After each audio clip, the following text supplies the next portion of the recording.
Kumusta kabayan? Nandito tayo sa isang park dito sa Riyadh. Hindi ako sure sa lugar, parang Al-Fayha. Ilalagay ko na lang sa description yung location. So ito siya, maganda oh. May dalawang soccer field. Tapos merong basketball court. Ito oh. Ito yung soccer field, tsaka yung nandun sa kabila. Tapos ito yung basketball court, dun sa kabila volleyball court. Maganda siya, tahimik. Tapos yung court nila maganda, hindi siya madalas. Papakita ko sa inyo. Ito. Maganda yung court, saka yung ring may net. Yan, maganda yung lugar. Lalagay ko na lang sa description yung location sa mga gustong maglaro ng basketball. Peace.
Maganda dito kasi merong mga pang-exercise na machine. Ito, tsaka yun nandun. Try natin lahat.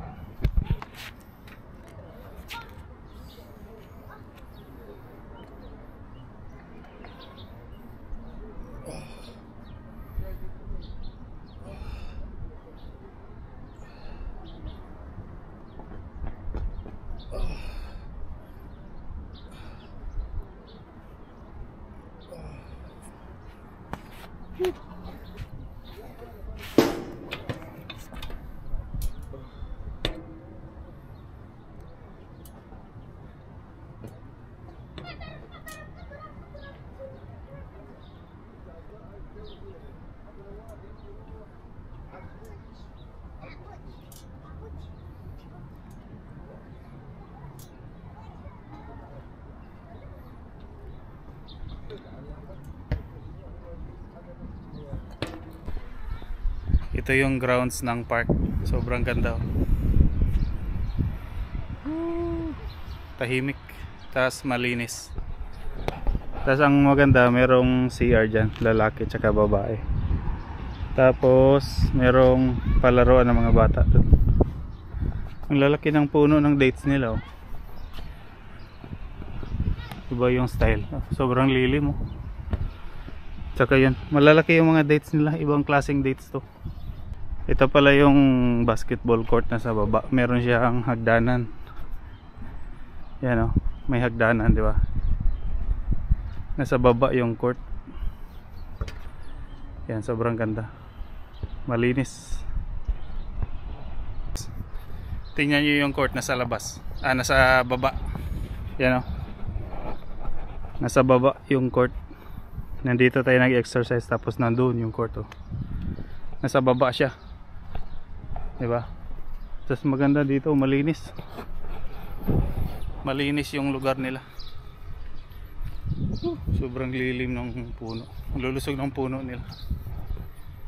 Yan, oh. Sobrang ganda. Tapos yung court, pag nanood ka, may mga grandstand, tapos nasa baba, maganda yung view. Tingnan nyo, oh, kitang kita kasi nasa baba yung court, diba? Sobrang ganda, malinis pa. Lalagay ko na lang sa description yung location nito, yung park na to. Open naman siya, open. Ito, green na green, tapos yung court nasa baba. Basketball court doon sa kabila, diba? Sobrang ganda. Pwede na. Meron din pang exercise dito sa kabilang gilid doon. Kanina nandun tayo sa kabilang side, diba? Tapos tingnan nyo, maganda yung parking area. Malawak, malawak yung parking area nila. Tingnan nyo naman yan, tahimik, sobrang relaxing. Oh, sarap mag-jogging dito. Dito masarap maglakad-lakad, tapos mag-jogging kasi yung puno, sarap huminga, oh. Tapos malinis. Yan yung basketball court, oh, nasa baba. Doon yung soccer field, doon yung entrance, tsaka volleyball court. Dito yung parking area, sobrang ganda. Sarap mag-picnic dito kasi yung Bermuda na green tapos malinis, diba? Thank you for watching, and please don't forget to subscribe. Peace. Yan, sobrang ganda.